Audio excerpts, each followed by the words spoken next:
And so here we are at facilities and drainage. Paul can come on up. While Paul is speaking, I'm going to be handing out some papers that go along with the road and bridge portion. So you can just have these in front of you, but these will not apply to what Paul is presenting on.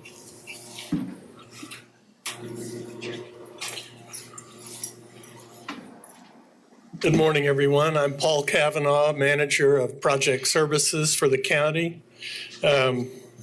Like Daniel, I had this on my calendar for 1:30, so it came as a little bit of a surprise, but it's kind of like when the dentist calls you up and says, yeah, we've got an opening today for that root canal. We don't have to wait till next week. Come on in.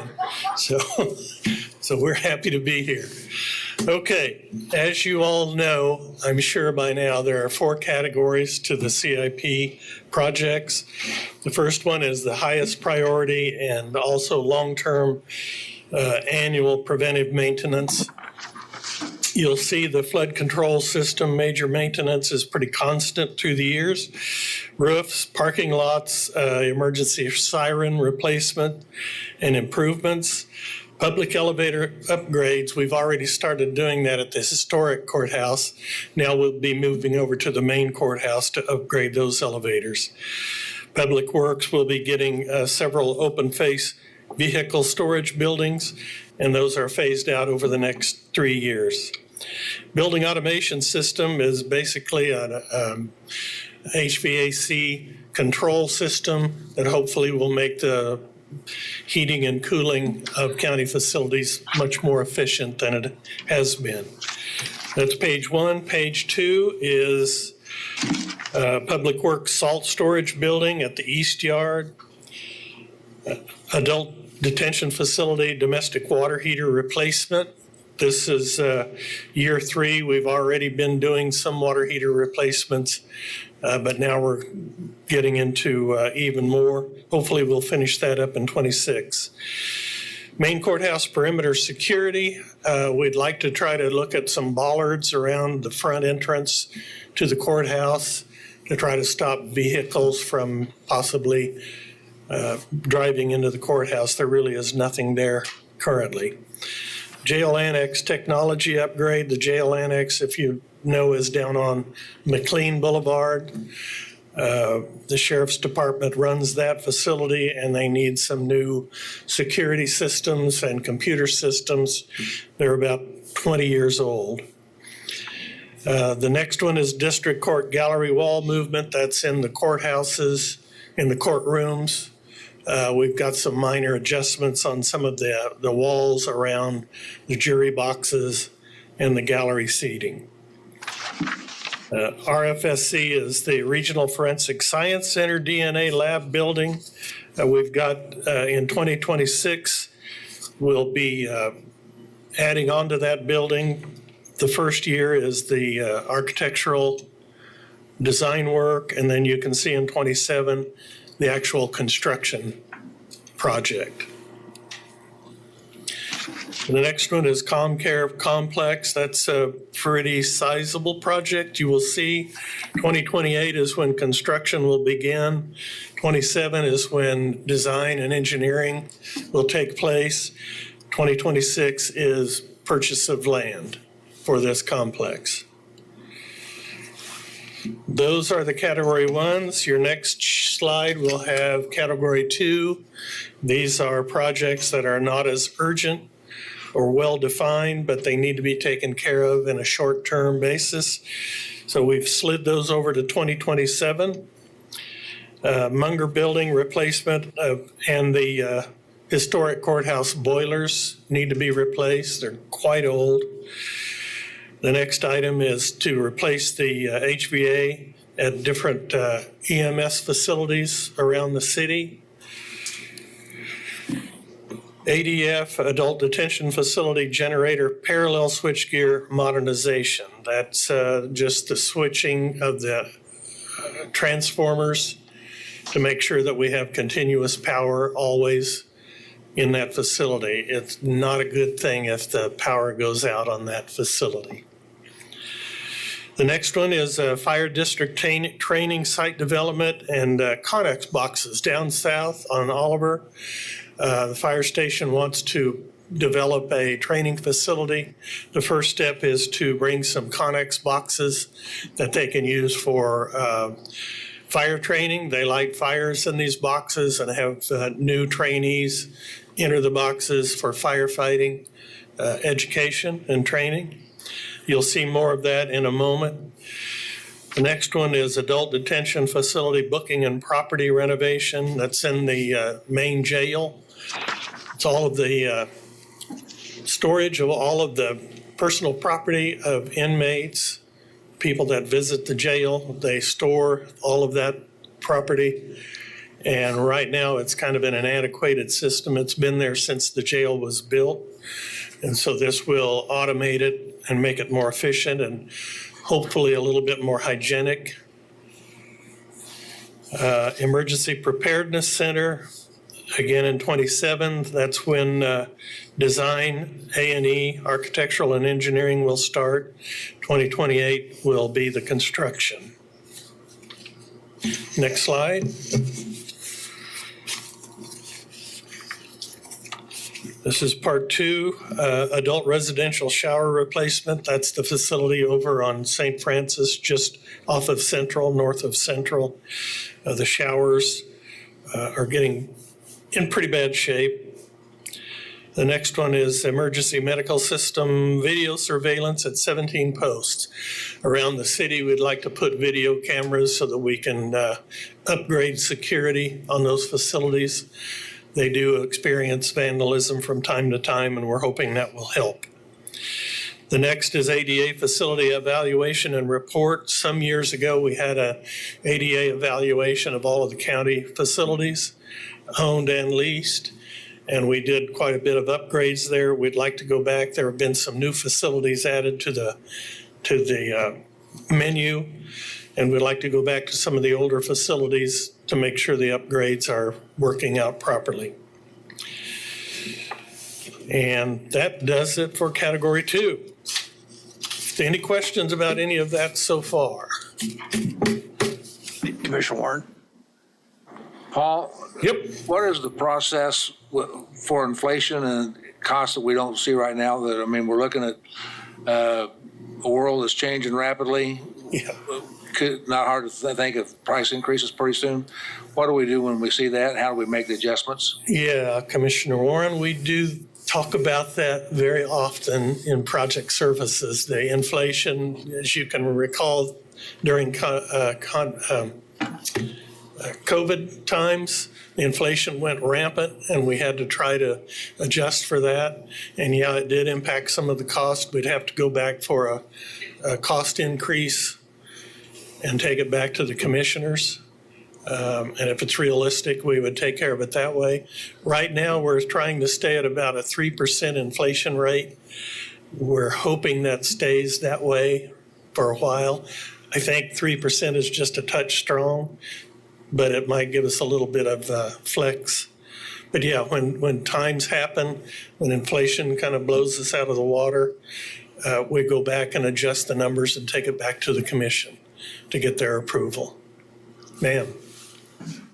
So can you, in regards to the ComCare complex, can you tell me how many square feet will that building be? And will that combine all the different ComCare services into one location? It will bring all the ComCare services together in one location. At the moment, I cannot tell you what the square footage is. It hasn't really gone into design yet. But I could get back to you on what we're estimating if you would like. That'd be great. And do we have a potential location for that, or we'll be seeking out a location? No, we're seeking out. Any additional questions? For all you realtors out there. Okay, sir, you want to go on to category 3 or? Let's go to category 3. This will be even more seamless. Again, this is projects that are of low urgency, so we kind of push them out on the horizon. And you'll see that most of them are in 2009 and 2030. Extension office updates, they have a lot of updates to the restrooms, to the sidewalk, to the parking lot that need to be taken care of. So we're kind of trying to phase that out over 2 years, 29 and 30. The FEMA gifted us all with these FEMA parcels that we can't seem to get rid of, but they are overgrown and people are beginning to use them for other kinds of property and activities. And so this is going to try to go in and clear out, grub those facilities, those parcels, so they're not quite so acceptable to other uses. Does that make sense? Yes. So those are the two there. Category 4. These are projects that we really want to study a little bit further, or we've asked the clients to come back with more information so that we can make better decisions. You can kind of slide down that list if you want. If there are any potential items that you have questions about, I can try to answer them. But there are 2 pages. This is the first page and there's a second page. A lot of them have to do with the parks, Sedgwick County Park and Lake Afton Park. You'll see a lot of floating docks and playground things and cottonwood shelter at Sedgwick County Park, 4 gazebos at Sedgwick County Park. It's showing their age. Yes, ma'am. So how often do we have to replace that rubber base at the Boundless Playscape? Because was that not an issue several years ago, or was it just not ever replaced? It was not ever replaced, and it's out of warranty. So it kind of, the adhesive that holds it down to the concrete has failed. So we're going to replace that, put in a better system. But Kevin, I got a question regarding the Sedgwick County Park itself. Why, just out of curiosity, does Sedgwick County even have a park down basically the center of Wichita? Why don't they trade that or negotiate or do something, give it to the city of Wichita? Well, you're really going upstream from me now. I have no idea. I love the park. I go out there a lot myself and enjoy all the people using it, but that's upstream questions for me. I don't know. All right. That's another question for the realtors in the group. Yeah. Okay, please proceed. I think that takes care of my list, does it not? There's the totals on the next page for the project types. But that's about it. If you have any other questions, I'll stand for those. I do have a question regarding the MS Mitchell Floodway Reserve. How much money does the county spend for maintenance and upkeep on that on an annual basis? I believe that's part of the cost that you see in this item number 1.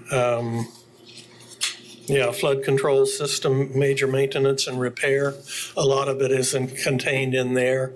The mowing and the cleaning out of debris, that kind of thing, that's part of that. Okay, where I'm going is that you see constantly a lot of four-wheelers, ATVs, motorcycles, and everything else that are using that as their little playground, and they're doing a lot of damage. And it just doesn't seem like for some reason we're doing hardly anything, let alone enough to prevent that from occurring.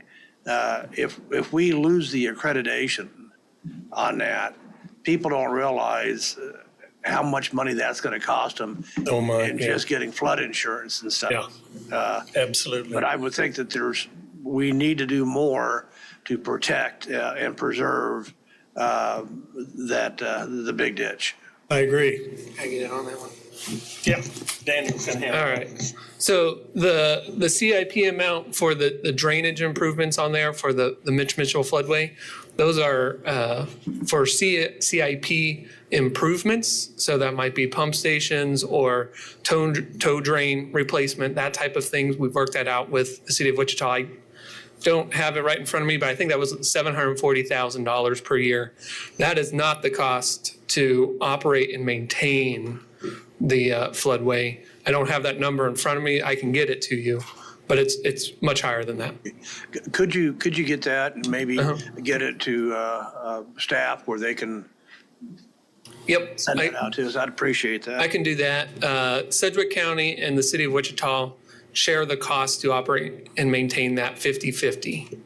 And it's the work to operate that is done by the city of Wichita. We provide 50% of the funding. Okay, but how about, this is off base a little bit, but what about in law enforcement or to prevent encroachments and stuff? Is that county or would that be city? I think that would fall, if we're inside the city, then that would fall to city law enforcement. If we're out in the unincorporated parts, that would fall to the sheriff. Okay, thank you, sir. Yeah. Any additional questions? Seeing none, thank you. The recommended action is to find that the county CIPs and conformers to the comprehensive plan. I've got more CIP stuff to keep going. You've only heard from Paul. You haven't heard my projects yet. I was just trying to speed the process up. All right, go ahead. I apologize. Next slide, please. And this just shows the funding sources for all of those projects for facilities and drainage. Next slide, please. All right, now we get to the road and bridge portion. So this goes along with the sheets that I passed out to you a few minutes ago. Next slide. All right, so a little bit of background. So Sedgwick County Public Works, we maintain 582 miles of road.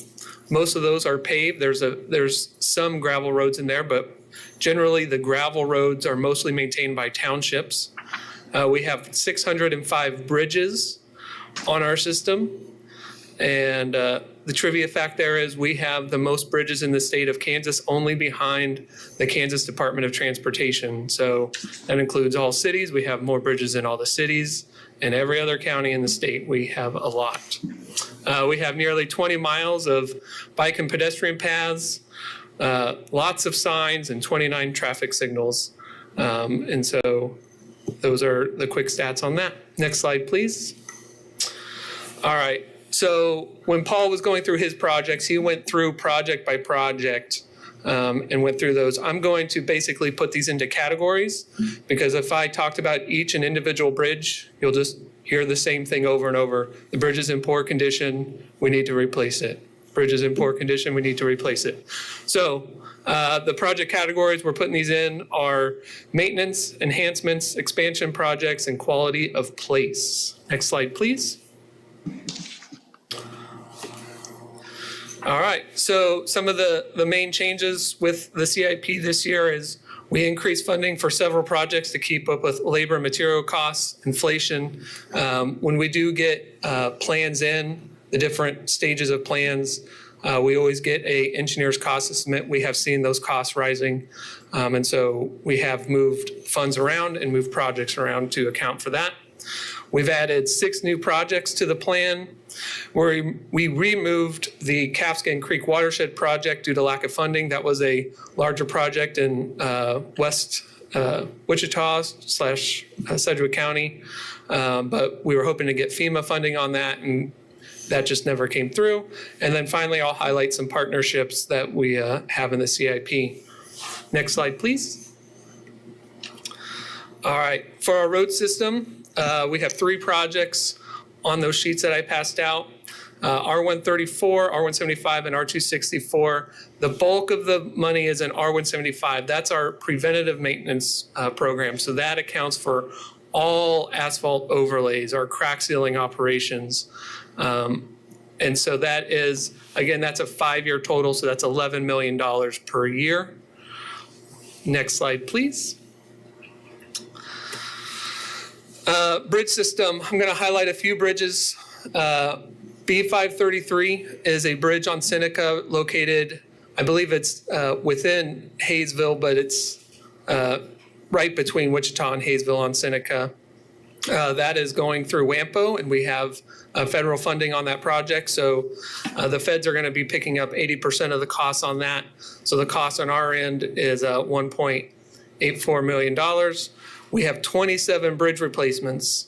That totals $29.63 million. Again, I'm not going to go through each and every individual bridge that we have in there for replacements. And then B520, that is a project that we added to the CIP just a couple of years ago, and that's intended to complement the R175, our road maintenance projects, our overlays, but this project will focus on maintenance on bridges, so we can address some issues without totally replacing the bridge, and putting in CIP projects individually for those. Next slide, please. So some enhancements to our road system. I'll start with the MacArthur safety improvements. That is a project that goes from 215th Street West to K42 along MacArthur. It received a high-risk rural road grant, and so it's a $2 million project. Our contribution on that would be $400,000 due to those federal dollars that we have on that. We also have the Meridian 93rd Street North drainage improvement. That's up in Valley Center. That has been an area that for a number of decades has had flooding issues, and it's been very troublesome to correct. And then we finally partnered with the City of Valley Center to get that addressed with a new development that's going in. So there's a development up there that has a number of detention ponds to help address this. And so we put some money into that project. And that $500,000 is not the total amount that Sedgwick County is putting in. That's the amount in this CIP. So we had money allocated in the previous year for that project as well.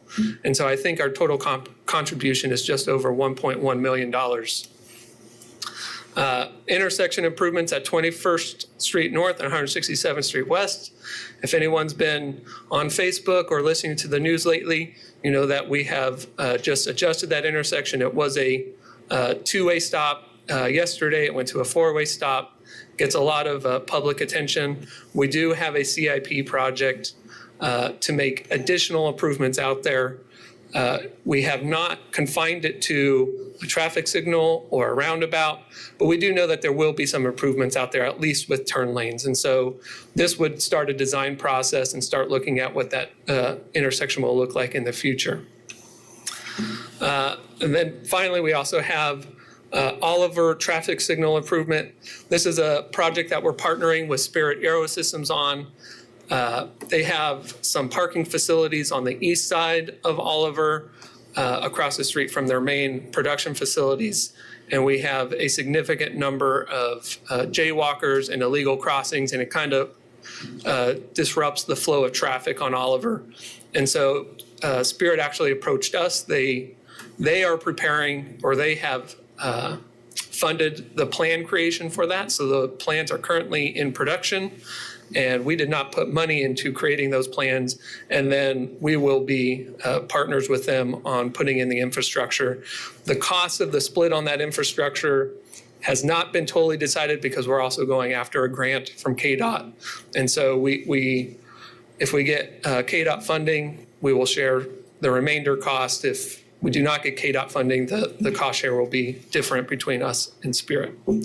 Next slide, please. Some more road enhancements. So we have a total of 6 road reconstruction projects. So these are beyond just regular maintenance. These are currently asphalt roads. They're typically cold mix asphalt roads, and they're starting to deteriorate where just simply overlaying them is not a good choice any longer. So this will totally rebuild those roads. That's $17.1 million for those 6 road reconstruction projects. And then we're paving some gravel roads, and I've listed all of those gravel roads in the CIP that we are transitioning from gravel to asphalt. And that will also include other improvements such as widened ditches, additional right-of-way where it's needed. And so those are all going from gravel to asphalt. Next slide, please. So expanding the road system. So our expansion projects are typically projects where we're looking to add significant capacity to the roadway and highway network. So all of these projects are KDOT projects that we are putting money into to make them happen. First one is the Northwest Expressway, and that is currently just in right-of-way acquisition. Right now, the county puts in $1 million per year. That is matched by KDOT. So over a 5-year period, that's $10 million. And then Mays and Goddard also put in a contribution to that. That agreement for the matching dollars expires at the end of this year, so we will be entering into discussions with KDOT to see how we move forward with that after this year. East Kellogg improvements. This next phase of East Kellogg will go, I believe it's a quarter mile or a half mile into Butler County. So we are contributing because some of these improvements are in Sedgwick County. And that will finish up that side of Kellogg. And then finally, the K96 improvements, we will be putting $3.9 million into that. Next slide, please. Quality of place. Both these projects are shared use paths, bicycle projects. The first one is project R358. That's a Maple Street bike path. Generally, it connects the city of Wichita pathway system to the city of Goddard's pathway system. And it also goes down to the Eisenhower School complex. The city of Wichita also has a CIP project to widen Maple Street. So this project has been delayed from its original construction date to make sure that it matches up and coordinates with the city of Wichita project. That is a WAMPO project, so it does have federal funding involved in it. And then project R382 is a pathway that would connect the city of Derby over to the city of Rose Hill. On 63rd Street, there is currently a pathway that goes out to Lynn Ray Street, which is out by Greenwich Road. And then the pathway ends at that neighborhood. So this would take off from where the pathway currently ends into Butler County. And we do have a partnership with Butler County and WAMPO. So this has federal funds in it. And then we are sharing the design cost 50-50 with Butler County. And the construction cost of this project will be split between Butler County and Sedgwick County based on where the improvements are occurring. Next slide, please. Daniel, I'm just curious. You're looking at your maintenance cost on R358, or not maintenance, but the build cost on that to be over $2 million, correct? Yes. How much have you allocated for maintenance after the project is built? So maintenance on that, first I will say, our maintenance generally goes into those larger maintenance projects I talked about earlier, R175, which was $11 million per year. On this particular project, when this project is done, none of this sidewalk will be in the unincorporated Sedgwick County at that point. So I think about a quarter of the project, half a mile of the project will be inside the city of Wichita. And then the remainder of it will all be within the city limits of Goddard at that point. Okay, thank you. Yep. So here's a breakdown of those project categories and where we're spending our money. You'll notice that obviously most of our money is going into maintenance of roads and bridges, which are the darker blue and the lighter blue. Next slide, please. Our fund sources, you can see it's mostly funded by sales tax. The federal exchange, our dollars, generally that's like gas tax money that comes back through KDOT. All those federal exchange dollars are being spent on those KDOT projects, East Kellogg, K96. That's where all of our federal exchange dollars are going. And then bonds, that's $4 million per year. Next slide, please. So funding opportunities. We're always looking at funding opportunities. Obviously, I've mentioned WAMPO a number of times. ARC 95, which was not included in the CIP because we don't have any money going into it this year, but it is still a very important project for Sedgwick County. ARC 95 is along 95th Street South, and it goes west out of Derby. So it would cross the Arkansas River and the BNSF Railroad Spring Creek, and a number of other items. And it eventually goes over to the I-135 or I-35. So that is a very large project. The bridge over the Arkansas River would be very large because it would span both the Arkansas River and the railroad and K-15, and there would be an interchange there to get onto that. So that is a large project. We are working on getting federal funds through congressionally directed spending. We've also applied for funding through the RAISE grant. I think we've applied 2 or 3 times there. And we have not received that, although we have been shortlisted. Finally, KDOT Bridge Competitive Grant Funding. Project B503, which is the bridge on 21st Street near the Cheney Reservoir Dam over the Nenasko River. That is a large project, and we received a $1.8 million grant on that. That was the second largest grant in the state from that program. And then we also have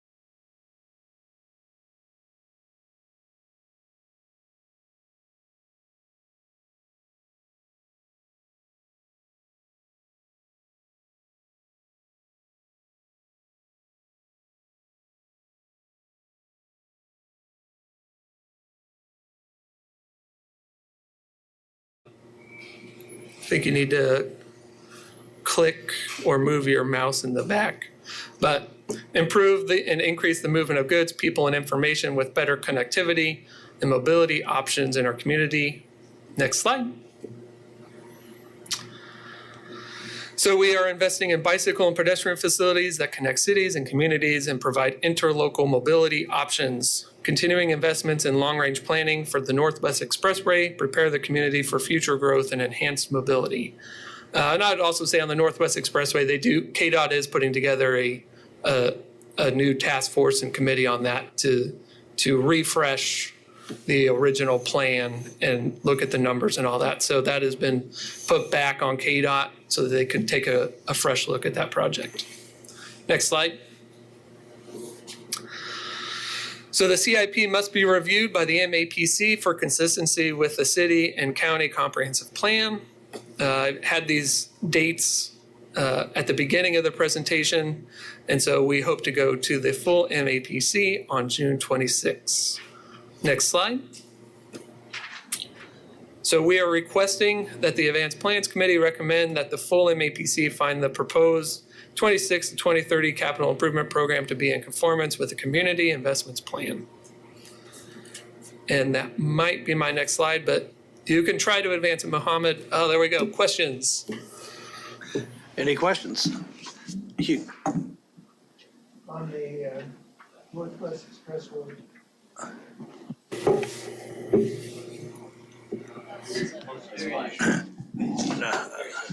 Let me tweet I just need to get closer to the mic. Yeah, okay. Sorry, I was being lazy.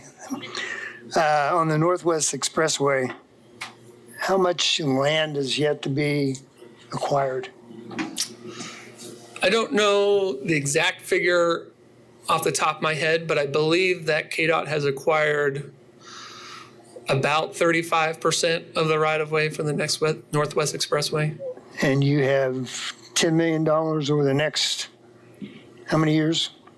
5 years. So that's $1 million from the county and then the $1 million match from KDOT. And how many $1 million do you think it would take to acquire the remaining 70%? I do not know that. It's probably something that KDOT will be looking at in their review of the project. It'll be a number when you put it up there on your chart that runs off the side, be my guess. It might. Commissioner Miles? So I'm going to strongly suggest, we recently vacated some land in South Wichita that basically is going to keep from the bike trail that runs through South Wichita to connecting to Hayesville.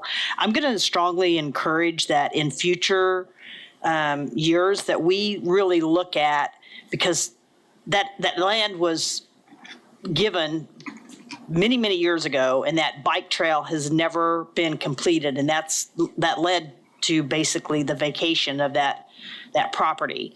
So I'm just going to strongly recommend that at some point in time that we look at how do we then connect South Wichita to Hayesville in regards to bike trails, instead of that being looked over and looked over and looked over and looked over. Because in many of the areas of the county, we do have bike trails that connect to other areas, but not in South Wichita.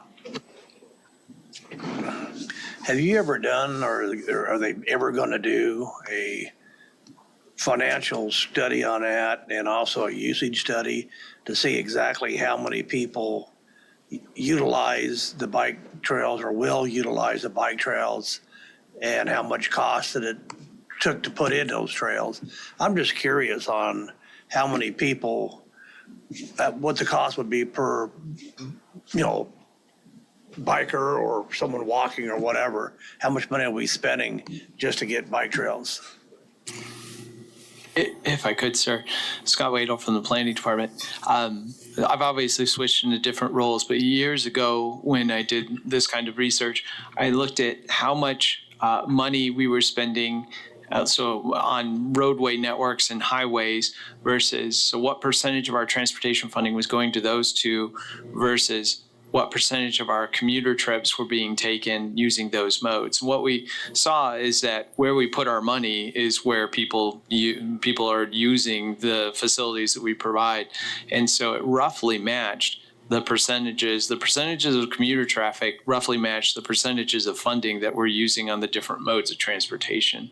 So I don't know that we got to the level of detail because the system has been built over many, many decades of how much money has been spent versus per rider, per user. The other difficult challenge that would require a lot of money to do this type of research is also that we were able to use commuter census data because that's easily and prevalent to get the actual count information. We did do a plan to do this, but it's never been implemented to do automated counters, and then you would have to extrapolate the data over time. Scott? Yeah, I'm just curious, because I've asked that question for I don't know how many years. And it's, for some reason, I could never get that figure. And I have a question. definitely a So moving target, so. is commuter traffic and recreational traffic one and the same? No, they're counted differently. So you're saying you put in bike paths and people ride bicycles to work? From Hayesville to Wichita or from Goddard to Wichita? No, a good question. But the way that it's done is that when people fill out the census forms, there's a question on there for some of the questionnaires, depending on if you get the long form of the questionnaire or the short form. The long form includes a question about what form of transportation you predominantly take to get to work. So that's the question that it comes from. Or I don't know that I got the language exactly right, but it's a question asking that. Well, I mean, I guess what I want to know, just the bottom line is that if we're spending $100 million in bike trails and paths and stuff like that, and let's say you've only got 1,000 people a year that's using it, it seems to me it's not being very efficient with our taxpayers' dollars. And I appreciate that comment, and I appreciate that perspective, and also I appreciate trying to get the biggest return on investment out of community infrastructure and dollars. I think one thing that I'd like to share with you at some point would be a review of productivity per square foot or per square mile. I think we may have done this presentation before, but I think we probably should do it again, because transportation is one of the benefits that we get from active transportation, the ability for people to move around regardless of their ability to get a driver's license or to have the money and the funding to be able to do it, or even disabilities that they may have. That's one benefit. But a larger benefit that a lot of people don't talk about, because frankly, I don't think a lot of people know about it, is the economic benefit, which is property values are derived out of two things. One is the improvement value that's on the land, and the second one is the land value. So when you get your property taxes, the improvement value is what really matters. And so what we find is that improvement values are driven by buildings. So spaces that don't have buildings on them, like parking lots, actually reduce our overall productivity in terms of property taxes and return on investment. So anything that we can do to help facilitate people moving around without requiring parking spaces, we find actually is very beneficial to having lower taxes and the ability to provide greater services. That's the presentation in a nutshell, but what I'd like to do is there's a professor at WSU who's done the research to show where property values per square foot are the highest in the city of Wichita. You'll see it on the edges, and you'll see it in the core area. And then you will see it in certain neighborhoods. So I think the conversation about transportation bleeds into the conversation we were just having about neighborhoods and planning efforts, because long-term, if planning can provide results that increases property values per square foot, it overall helps the community by keeping taxes lower and providing for services. But we've got millions of dollars out there that we need for bridges and everything else.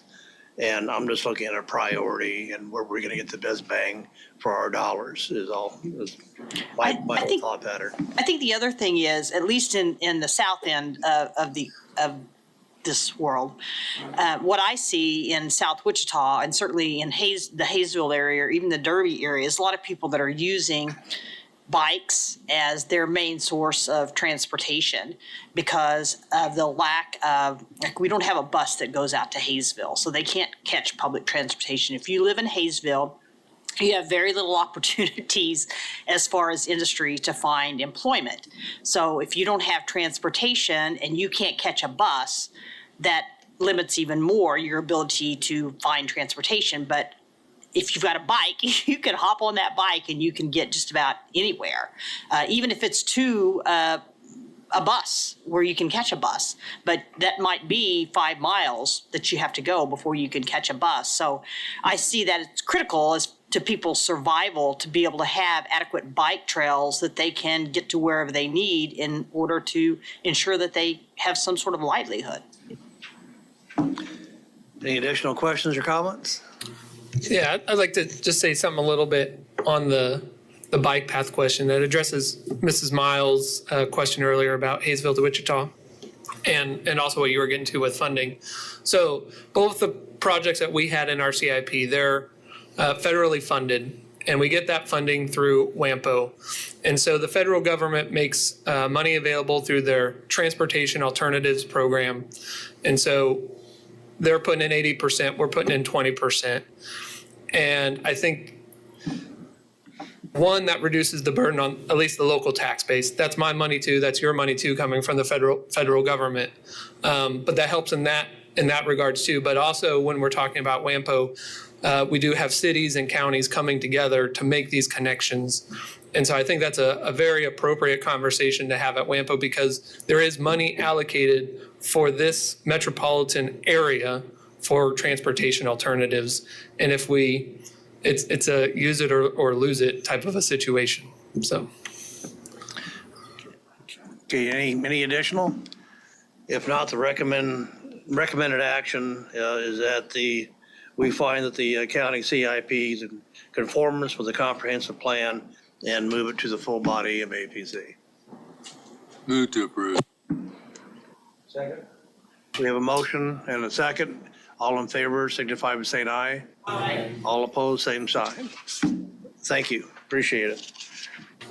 Next agenda item is the comprehensive plan amendment regarding the city of Wichita urban growth area. Justin. Good morning again, Justin Constantino with the Planning Department. This item was originally heard back on May 22nd at a special Advanced Plans Committee meeting. It was deferred to today, which is why I am here presenting this one again. I will dive into that one momentarily.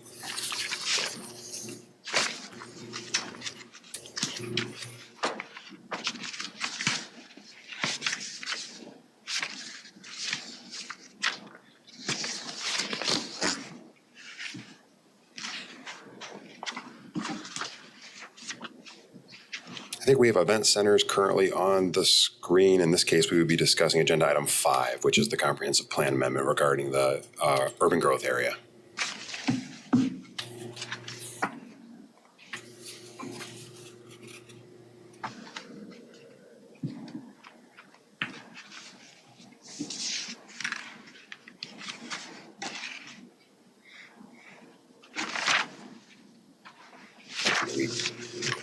A moment.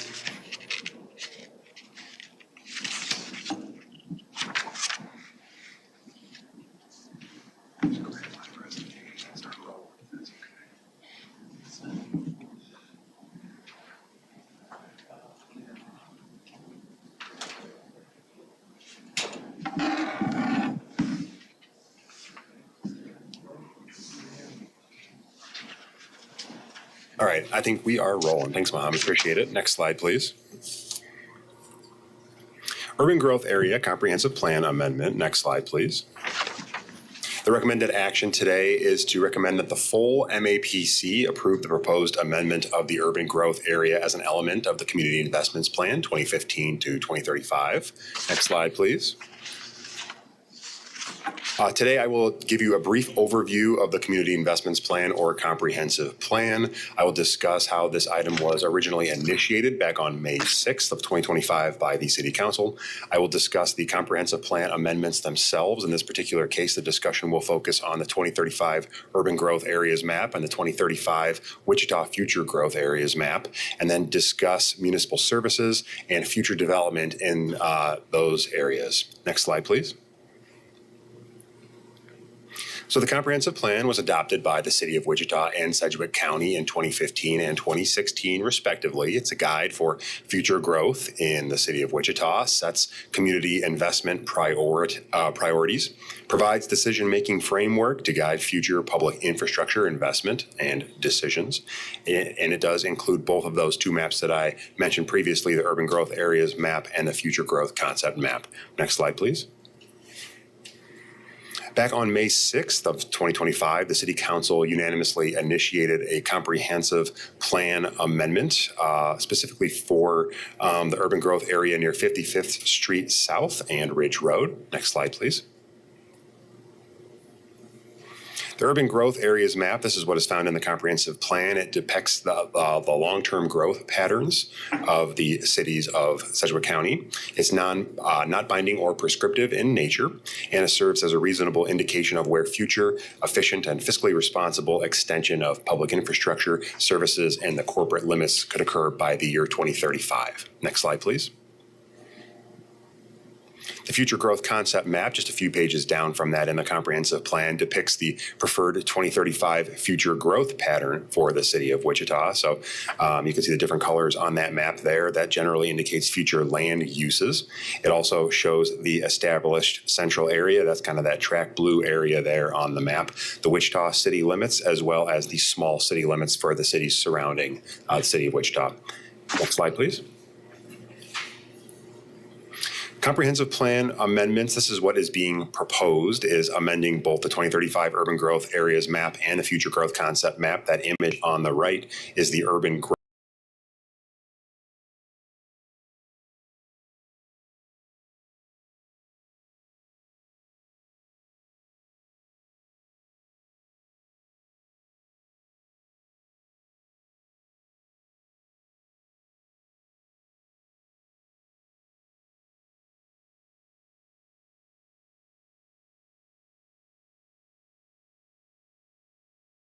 Kind of a zoomed in future growth concept map. This is the amended area, but we wanted to show you both perspectives, both zoomed in and zoomed out. Next slide, please.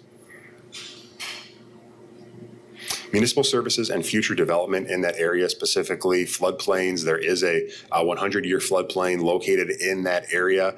We took a look at the CIP for the specific area. There is currently no funding for fire stations or for police stations in this area. Next slide, please. Future land uses, there are 3 designations currently in the area. One is agricultural or vacant, the other is industrial, and the other is commercial. Next slide, please.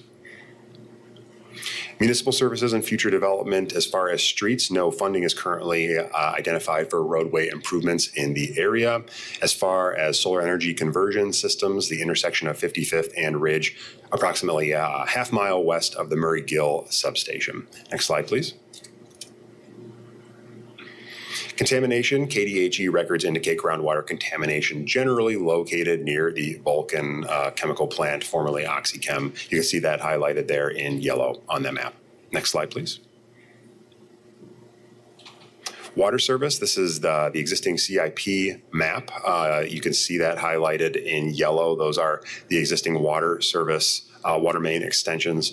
Water main extensions along MacArthur from 119th Street halfway between Mays Road and Tyler in that area specifically. Next slide, please. Airport proximity, those are highlighted in blue on the map. You can see that just north of the project area, I wouldn't say just north, but north of the project area is the Eisenhower National Airport, and then the other airports in blue are highlighted throughout. Next slide, please. Approval process, again, this went to the MAPC on May 22nd, here again to have you all make a recommendation for approval to the MAPC. It's currently scheduled, I believe, for the 6/26 MAPC meeting, so later on in June. And then the City Council and Board of County Commissioners will review this at a later date for final approval. Next slide, please. Again, just to reiterate the recommended action, it is to recommend that the full MAPC approve the proposed amendment of the urban growth area as an element of the comprehensive plan. That concludes my presentation, and I'm available for any questions. Justin, quick question. Again, has the county government chimed in on this yet? We have spoken with representatives from county government. I know that Director Wadle has had certain conversations as well. Sure. Yes, sir. What I would offer on that is that they've been made aware that the city of Wichita has been looking at this and analyzing it, and that's as far as it's gone. It's just simply coordination at this point. I think they're very interested to see what the MAPC's recommendation is on it. Yeah, I'm still a little confused on how we can make a recommendation and the county government hasn't even seen this, heard this, chimed in on it, and made any advice. I still think we're putting the cart in front of the horse there a little bit, but that's just my comments. Anybody have any questions or comments for Justin? Seeing none, is there anyone from the public that'd like to speak on this? If so, please come to the podium. You have 3 minutes. Please state your name and address for our records. Thank you for your time. My name is Mark Burkamp. I'm a farmer. We farm land and live down in this area. My home address is 8431 West 47 South, Clearwater, Kansas 67026. So, you know, Justin did a pretty good job of laying out the area, describing it, different features. I've lived there my entire life. We've farmed there. It's pretty much, as far as development goes, it's about the same as it's always been. You know, services, we're not looking for water services down there. We're not looking for sewer services. We are close to the OxyChem plant. You know, I wake up, we farm, we look out there, we see the lights. DeBruce, well, it's Viterra now, but, you know, we got grain elevators. We used to have the old Murray Gill power generation plant. Now it's a large substation, which, so I guess, you know, I'm just going to say the area is not really suited for residential. It probably, you know, just OxyChem alone just probably wouldn't appreciate it. And the topography is not really such, it's just not suited for it. It's fairly flat. You know, a lot of these new residential areas, they've got retention ponds and, you know, water features, all the things people like and want. We're just off the runway from the airport. In fact, there was probably 10, 15 years ago, they wanted to dig some ponds for some dirt for some highway projects. And I think that got shut down just because of, you know, where it is. Cell towers, our cell service is terrible. Our internet's not very good, but that doesn't mean it's not a good area for some things that could be, could possibly not happen being in an urban growth area.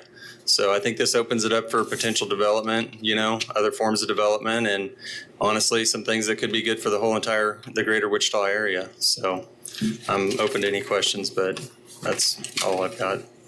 Okay, Mr. Burkamp, thank you for your comments. Appreciate it. Is there anyone else that'd like to speak on this matter? Seeing none, I'll bring it back to the commissions. Again, the recommendation is that the full MAPC approve the amendment to the urban growth area as an element of the community investment plan for 2015-2035. Do we have a motion? I move take the recommended action. Is there a second? Second. We have a motion and a second. All in favor, signify by saying aye. Aye. All opposed? Nay. I'm sorry, how many nays? 2? 3? 1, 2, 3, 4, 5, 6. Well, then that's 3-3. From my vantage, oh, yeah, okay, thanks. Yeah, I'll, Kirk Spence, Deputy County Councilor, because the request is an actual action of making a change, a tie inherently means that it fails. And that would be the recommendation going to the MAPC. Would it be a 3-3 vote? Well, 3-3, it would fail. So there's no recommendation. Is that correct? Or did they change Robert's rule? No, it would be a failure, but the question is, sometimes recommendations go forward even if they're a recommendation for denial. And I think in this case, ultimately, the review statutorily is by the Planning Commission. So my understanding is that this recommendation of denial would go to the MAPC for formal full review by the full board. Okay, I understand now. Okay, the vote will stand at 3-3. The next agenda item is the event center in the county, item number 6. And I apologize. I apologize. If I could clarify my prior comments, it's not that there was an approval of a recommendation for denial. Just inherently, the 3-3 vote would go to the MAPC, and it would just function as there was no formal recommendation of approval. Sorry. Totally understood. Thank you. Justin.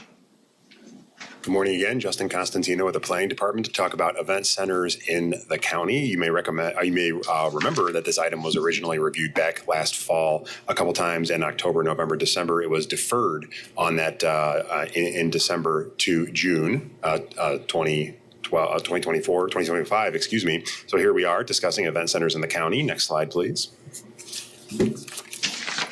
Next slide, please.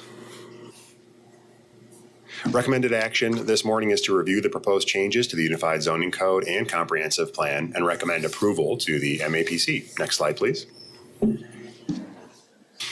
I will provide you a little bit of background on this particular topic, answer any questions that you might have, and then, again, the purpose is to make a recommendation to the full Planning Commission. Next slide, please. I'll provide a little bit of background on this topic, a definition of event centers in the county, proposed changes to the Unified Zoning Code and Comprehensive Plan, discussed a little bit of the feedback that we've received throughout this process. We have definitely received a lot of feedback from this particular group last fall, so I'll discuss that briefly, and then a draft review and update process regarding this item going forward. Next slide, please. A little bit of background on event centers in the county. Next slide, please. The last time we made changes to the Unified Zoning Code on this topic was back in 2016. Event centers in the county on properties more than 20 acres are allowed by right. Less than 20 acres requires a conditional use permit. Since then, 2023, we received multiple complaints. Code enforcement received a lot of complaints, and so did the Board of County Commissioners regarding noise, trash, traffic, dust, temporary signage being posted surrounding these event venues. They've been more popular as you've seen recommendation based on your MAPC cases. The topic was initially brought up to the Board of County Commissioners in October of 2023. Further analysis and study on this was done by the Planning Department and presented to the Board of County Commissioners at their staff meeting in December of 2023. Next slide, please. Definition of an event center in the county per the Unified Zoning Code: premises that are frequently rented out for public or private activities that are not repeated on a weekly basis and that are not open to the public on a daily basis at times other than when the event is scheduled. Next slide, please. These are the existing regulations, so I will go through what is allowed in the current code. The event centers in the county are permitted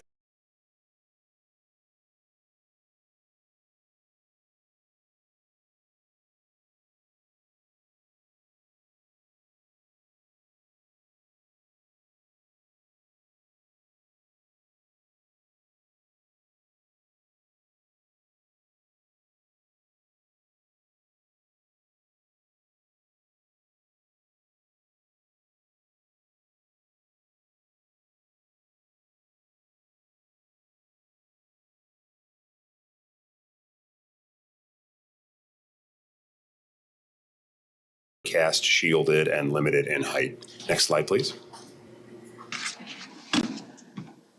Currently, this is the text of event centers in the county in the Unified Zoning Code. Highlighted is that they are permitted by right on sites of 20 acres or greater. Next slide, please. Other communities. Next slide, please. Based on those meetings in late 2023, staff did a best practices white paper on what other counties were doing.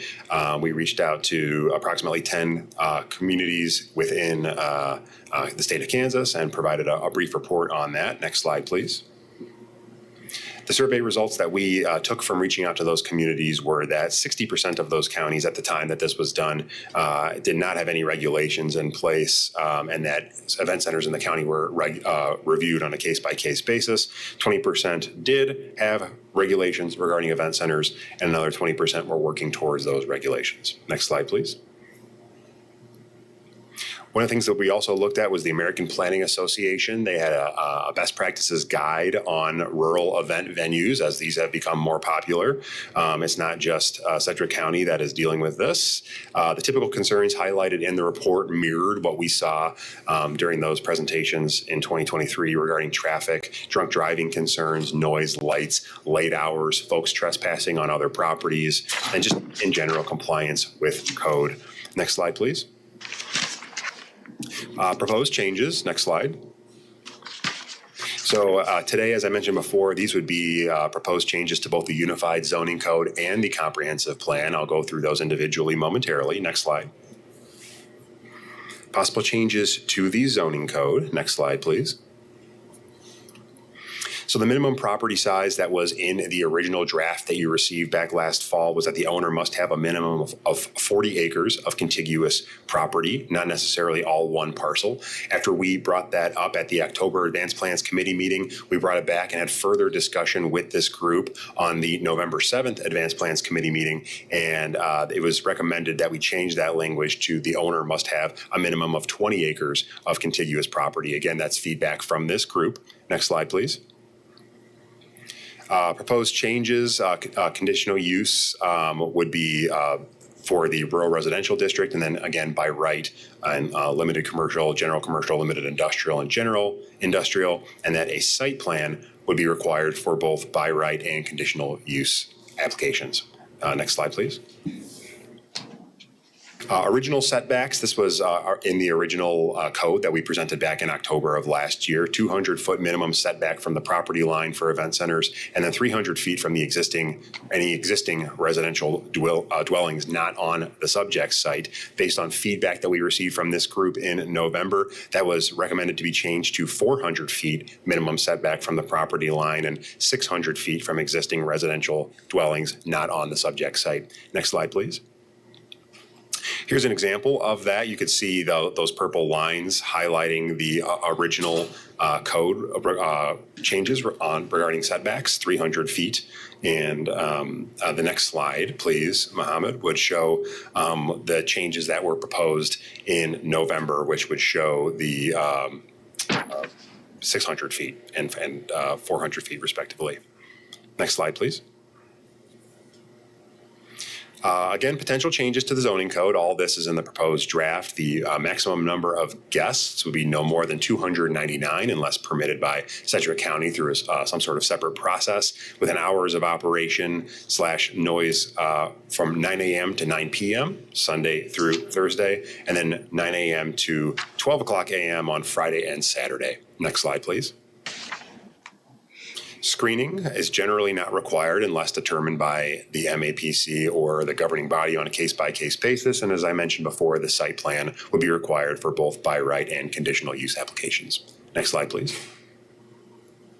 Possible changes to the comprehensive plan. So I've been focusing on the zoning code, but one of the things that we recognized during this process was that there was no language addressing event centers in the county in the comprehensive plan. So we decided to add some additional language stating that rural event centers for public or private activities are discouraged near residential subdivisions and or sensitive land uses. They should have restrictions that mitigate nuisance or hazard impacts on surrounding properties. Again, highlighting those concerns that were brought up on previous slides: noise, light, dust, parking, trash and debris. Next slide, please. Possible changes. These were discussed at the BOCC level. There was a permitting discussion, but for the sake of the discussion today, we'll be specifically focusing on the Unified Zoning Code and the comprehensive plan. Next slide, please. We'll go to the next slide, please. This is just further permitting information. Feedback received. Next slide. So again, this started quite a while ago from the Board of County Commissioners. They really wanted to get some good feedback in fall of 2023. So we met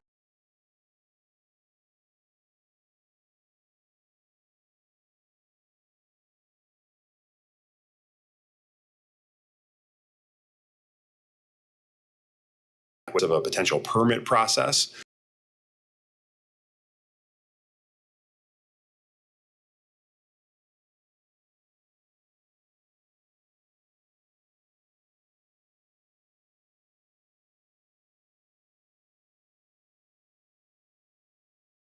Existing dwelling units.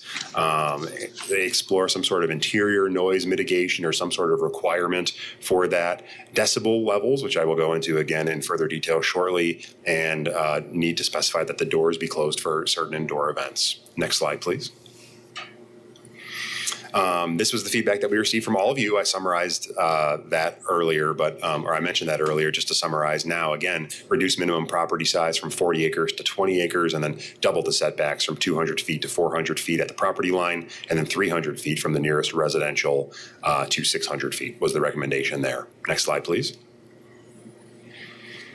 There was a lot of discussion at our November 7th meeting last year regarding the financial impact to the applicant if we change that from 20 to 40 acres minimum. There was some discussion also about whether or not the county regulations would be more restrictive than city regulations. We discussed screening requirements, and then again, noise and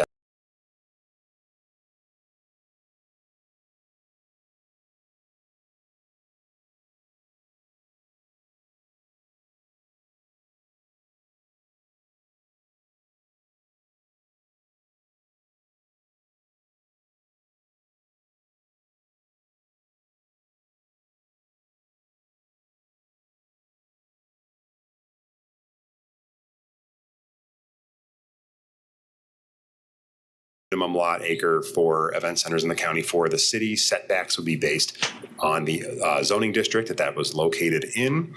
Noise requirements are listed in the Code of Ordinances with screening per section 4B, and lighting is also required. As far as the county, again, just to reiterate what we've discussed today, the minimum lot area that was proposed was 20 acres, setbacks 400, 600 feet. Noise decibel level, we did engage the Sedgwick County Sheriff's Office on this to get their perspective, considering oftentimes they're the folks that are out there during those after hours. So we ran that 65 decibel level amount through them, and they were comfortable with that. They also attended several Sedgwick County Board of Commissioners meetings to provide their specific input on that. Next slide, please. Screening requirements, notwithstanding the provisions of Section 4B, screening shall be provided only if determined necessary by the Planning Commission or governing body, so on a case-by-case basis. Next slide, please. Decibels, a little bit further into that. This is the current noise ordinance. You could see on the right column there, kind of in the center in small print, but 65 decibels is lining up with the light industrial zone in this particular example. Next slide, please. Another reason why 65 decibels was recommended is that out of that zoning practice guide from the American Planning Association, Riley County did have a language in their code regarding the 65 decibel or greater at the property line. So that was another bit of feedback that we got. Again, that APA guide discusses decibel enforcement as well. Next slide, please. Draft review and update process, kind of where we are. Next slide, please. So again, bringing it back to you from the 6-month hiatus when this was originally deferred back last fall. We wanted to bring this to you and entertain any discussion you had on the topic. Next slide, please. Again, the recommended action is to review the proposed changes to the Unified Zoning Code and the Comprehensive Plan and recommend approval to the MAPC. That concludes my portion of the presentation. I'm available for any questions. Any questions for Justin? Seeing none. Justin, thank you for the presentation. I know you've been working on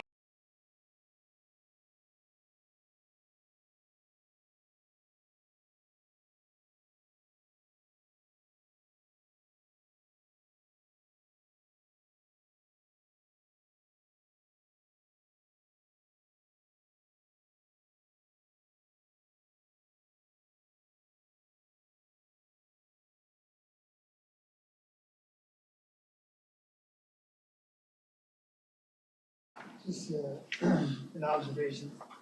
It seemed to me that we're not very event center friendly out in the county. It's almost like we really don't want it.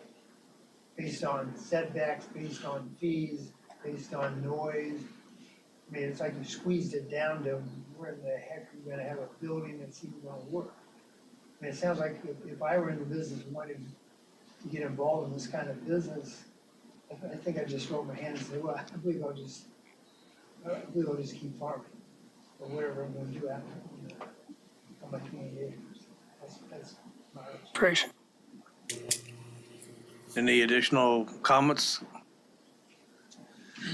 Seeing none, is there anyone from the general public that would like to speak on this? Seeing none, I'll bring it back to the commission. The recommended action is that we recommend the changes for the Unified Zone Code for consideration for the full body MAPC. Is there, and by the way, I guess Commissioner Miles has left. Is she gone or just, do you know? She's been gone a long time. Okay. She has left, so there brings it down to 5 commissioners. Is there a motion, any way, shape, or form, to make on the recommendation or denial? Well, I think we're a little premature. You say that the county commissioners, and I'm just asking questions now, the county commissioners are not on top of this or haven't seen that much about it or If I could, sir. The background on this is that there were multiple event centers out in the county that were causing complaints to come in. It sounds like that may have quieted down recently, and so I don't know that this is as urgent of a topic for the county commission as it was before. So at this point, in terms of the county commission has had an opportunity to review it. What has changed, though, is that in that time the elections have happened, and so we're still operating off of the input that we received. And so, if I could, though, what I would offer is that. With the short-term rentals, that was another item that you had considered at the same time. The county commission has indicated that their preference is, or the county commission members have indicated their preference is for another staff meeting, so another workshop among the members, a presentation and review. I would expect that is entirely likely that a similar situation may happen with this one, that once you provide a recommendation and the MAPC does, that ultimately it would end up at another workshop for the county commission for them to check it out one more time. Well, based on that, don't you think it would be premature to even make a vote right now? Maybe we ought to look at doing a deferment until the county commissioners have ample time and hopefully direction on which they would like to see, because they're the governance. Again, this is still a situation where I think we're putting that cart in front of the horse. If you would like, sir, you could, that could be your recommendation, is to defer it until such time that the Board of County Commissioners has had an opportunity to review it and provide additional feedback. That would be an option. The other way of doing it would be to provide a recommendation to the MAPC, have the MAPC provide their recommendation, and then we would present it in briefings to the county commissioners, and then they would have the opportunity to schedule a workshop if they like. So either one works for us. So you think then a motion to the effect that deferment is one thing, or that because of the change of political, the political arena has changed, and new ones may not even have heard much about this at all. So recommend to the full planning commission that we defer it until upon that time that the governing bodies have had a chance to study it again. Is there a second? No, this is a question. Oh, I'm sorry. I'm asking Scott a question. I'm trying to figure out the proper way to say it, so that we're moving it. We're still not going to. It'll be moving forward, but due to those circumstances, it won't go any further than that. Let me quickly check in with staff. Justin, do we have this scheduled for the full MAPC? I believe. I don't believe this item is currently scheduled for the full MAPC at this point. Okay, very good. What we could do is, if you make a recommendation of deferral, then we would have the option of checking in to see about the schedule and sequencing of this, because I don't think that we've really run into a situation quite like this one before in terms of advanced plans and the deferrals. Let me try a motion. Let me What- finish, Joe, please. Let me finish for a minute. According to the recommendation, it comes up. According to the recommendation that we've got here, that we are to take, and our recommendation to them is to change the zoning code on this event, on this matter, and take it to the full MAPC. That's where I'm coming from. And Is that how do we do that and still keep it? Not, well, you could, so you've got the option, you've always got three options, basic options. You can recommend approval, you can recommend denial, you can do a deferral. The thing is that you can defer it similar to what you did earlier, to defer it to a date specified or a month for the advanced plans committee, and therefore it does not go, I don't believe that it would go forward to the full MAPC. We can wait until you've had a chance to look at it. Well, to be honest with you, I don't want to hear it until the county commission has heard it and the commissioners have given us directive on it. Otherwise, we're just going in that circle and it's not going anywhere. Well, perhaps what we could do is, if you deferred it to another date, and I know that's not your preference, but this is an option, you could defer it to, say, October or something of this year. And then in that time, you can also express as part of your motion that your recommendation would be that staff relay the information to Sedgwick County that you would encourage the BOCC to consider this and provide additional recommendations to the Advanced Plans Committee or full MAPC. sounds like a good motion to me. So I was just thinking, Commissioner Warren. I think that the county commissioners are looking to the MAPC to make recommendations. I'm with Mr. Nix on this. I think that this is overly excessive, the recommendations that have come forward, that I think it's up to us, not just advanced plans, but ultimately the full MAPC to make it the recommendation to the Board of County Commissioners. My feeling right now is that these recommendations are too excessive. So I don't know if we need to make a recommendation to disapprove this action, which would force us to come up with another plan to recommend to the Board of County, to the Planning Commission to make the motion to the Board of County Commissioners. If you could, so if you recommend denial,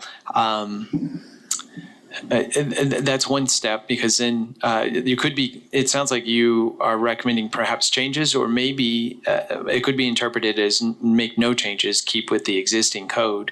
However, if you have areas of change that you'd like us to look at, like we did similar to the last time we received feedback, we made changes to the drafted up code, then we could certainly take those into account. So you could make a motion that you make changes to 1, 2, 3, and 4 things, and then bring it back to us at a time when those are completed. We could certainly do that as well. Certainly the distance of the venue to the property line is too excessive in my mind. I'd have to think about some of the others that I would really look at it that closely. Well, what I'd like to see, and I brought it up before, is that we have a sit down and a workshop on this, go through everything, hash everything out before it comes to the advanced plans and the full body MAPC, because there's still tremendous amount of questions and concerns on this, and I don't think it's ready to go to the full body MAPC, and I like to have direct input from the Board of County Commissioners on that, and I would hope that they and I think they would be open to a workshop on this with the proper people on it. I'd like to make a motion, we move it to the full MAPC without recommendation, and that they request a workshop.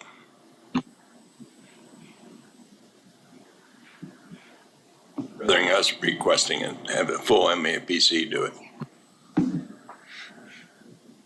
I'll second it only because we've been around and around and around this thing. It seems like the full group ought to have an opportunity to have input. I mean, at that time, we'll probably delay it because that seems to make sense to me. So I'm going to go ahead and second it. Okay, so the motion is that we approve a recommendation to move it to the full body MAPC to establish a workshop? Without recommendation. Without a positive or negative recommendation, and request that they request a full workshop, a workshop with the County Board of Commissioners. Workshop with the County Commissioners, or a workshop for the full MAPC board? Both. Same time. And we'd come back with a recommendation. I don't know if I could go for that. Yeah, I don't know if we need the full body MAPC, but maybe some representatives of the MAPC, County Commission, and staff. Well, that's what a workshop is, isn't it? Right. Legal, do you have any comments on that? Kirk Sponson, Deputy County Councilor. In looking at the bylaws, they are very vague with the actual duties of advanced plans. With the subdivision committee, we actually have a lot of duties and expectations that are laid out within the specific subdivision regs. So in this instance, I do think there is broad discretion in how advanced plans wants to handle this. After hearing I guess, musings and considerations of Commissioner Johnson, I do think that it would be a potential opportunity for you all to just move that this proceed to MAPC without any formal recommendation of approval or denial on the wording. I also do think that it is permissible to move it to MAPC with the recommendation that a workshop be formed. With that said, part of the interest would be getting BOCC commissioners involved in that. Certainly you don't have the discretion to order them around, and you're not asking them to do that necessarily. No, I'm just it'd be a pure recommendation. right. I do think that would be a permissible recommendation as well. That would certainly give staff some more guidance on how to approach the issue. It is within your discretion what you prefer. That is an appropriate route. If you want to approve or deny, that's an appropriate route. If you want to defer again, that's an appropriate route. Let me make a friendly addition to my motion that the chairman decide the composition of our going forward group to meet with the BOCC. If you don't want to have the whole group. Commissioner Warren? I'll make a substitute motion Yes, sir. that we advance this to the full board of Planning Commission without recommendation, and the recommendation that we have a workshop to develop a plan to advance to the Board of County Commissioners. To establish workshop. Yes. Okay, I can second that unless somebody else wants to. Does that differ? How's that different? Yeah. It doesn't. It sounds like the motion is that we move this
whether or not they want the full body MAPC sitting there or just representatives, with the governance and staff. I think where we're at right now is that we just need to, move this thing forward and not put a stop to it. But yet, I think we need the input of the rest of the commissioners on this. And if I may, another route, I know we're talking workshop, but there's some contention about bringing in commissioners or not. There could be a recommendation to move this forward to MAPC without recommendation. And you could make that, part of that motion could be that this MAPC take it up after a staff meeting in front of the BOCC. Scott, would you be amenable to that? Yeah, I think, yes, I think that works. I think I think another option that you've got, sorry to complicate it, but another option would be to keep it at advanced plans, just simply defer it until a later date like November or October. And as part of the discussion in that motion, say that you recommend that the BOCC consider this at a staff meeting, which is their type of a workshop. And then that can happen. You can have members of the MAPC advanced plans in the audience observing that because it's a public meeting. And then we can bring you back the feedback that we received from the BOCC for your consideration at that later date, whatever it's October, November. That makes- too would be an option. That makes sense to me, and I'll withdraw my substitute motion. Okay, is there a revised? And I'll do a friendly amendment to allow that on my original motion. And that would be exactly what Scott just got done saying? Which, if I could, so then the motion would be to defer this item to the October meeting of the Advanced Plans, MAPC Advanced Plans Committee. And along with that motion includes a second part, which is to make a recommendation that the BOCC take this up at a BOCC staff meeting, which is their version of a workshop, and that feedback then be brought back to the MAPC Advanced Plans, and that MAPC Advanced Plans members be invited to attend that workshop, that staff meeting.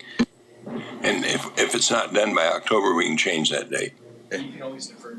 Okay, but yeah, as long as staff will notify us when that meeting is going to take place, so we can do that. Okay, so we confirmed the motion and we have a second. Any? Yeah.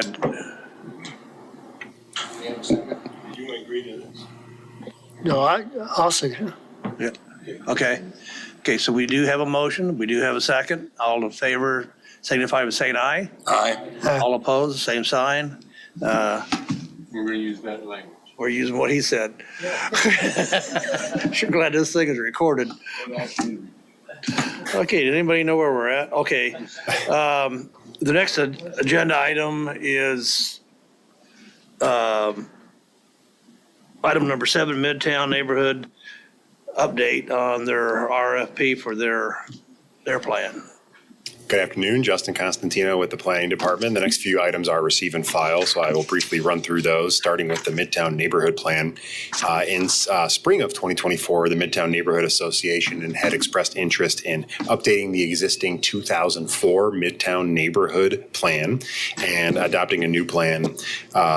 Staff has worked with representatives from the Midtown Neighborhood Association in the interim, and on May 8th, 2025, the city of Wichita released a request for proposals for a new Midtown Neighborhood Plan in 2025, seeking qualified consultants to help us lead the planning process. The deadline for proposal submissions is June 27th. So once we get feedback, we will likely form a review committee to discuss the proposals received and offer you an update at our next Advanced Plans meeting in July. Good, thank you. Next item is item number 8, parking and unified zoning code updates. Justin? Just a quick update on this. As you all are aware, we're currently undergoing a process to review and align our parking requirements with community goals. It'll focus on a potential update to both the Unified Zoning Code and potentially the comprehensive plan. We solicited proposals back in April of 2024 from qualified companies for professional services. In November of 2024, the city entered into an agreement with Camiros, the chosen consultant. We did have a project kickoff meeting with Camiros in early 2025. And we discussed the project timeline, branding, formation of steering and technical advisory committees. We have since provided Camiros with some informational demographic data and relevant zoning and variance case history related to parking. And we are currently in the process of working on the formation of a steering committee. Hope to have an update for you very soon on that. Justin, thank you. The next item would be item number 10. Is that correct? Or did I jump to comprehensive plan? Item 9. Oh, item number 9. So this one is for the comprehensive plan update. In October of 24, we released a request for proposals to provide professional services to produce potential amendments to the comprehensive plan, including to the locational guidelines, the 2035 future growth concept map, and the 2035 urban growth areas. We finalized an agreement with PEC in December of 2024. We had a pre-kickoff meeting with them shortly after that. We actually met with PEC again for a formal kickoff meeting earlier this week on June 9th. to discuss roles and communication and the project schedule, plan format, and the deliverables. We are currently working on the formation of a steering and technical advisory committee for this item as well, and we'll provide you with an update on that selection process very soon. Thank you, Justin. Next item is MAPD updates. Yeah, I'll keep it very brief. So we've got the written updates for you. I'll let you go through that on your own time. The message overall is that we're very steady, or relatively steady, I should say, in terms of case load, and in terms of projects, I think Justin's already hit the highlights, so I'll skip on those. The only note I would have is on page 22, the very back page. It talks about updates and presenting the administrative permits for daycares to the county, and that has actually been deferred because the county is interested in having this updated to apply to county residential zoning as well. So we'll be working on that, and that will come to you at a later date. Okay, thank you. Any public comments? There's no public here, so that's a good thing. Well, at least, you know what I mean. Send it louder so you get it on recording. Yeah. The other, any other business? In lieu of time, I'm going to say no, but I did have a question that regarding the updates to the fire code that you brought up the other day. So maybe that can wait until this afternoon. If you'd like, sir, we could even look at putting that down on a future agenda for advanced I plans think as well. that would be great. I think that'd be great. So please do that. All right. If there's no other business, we will adjourn. Thank you, gentlemen and ladies. This is my phone.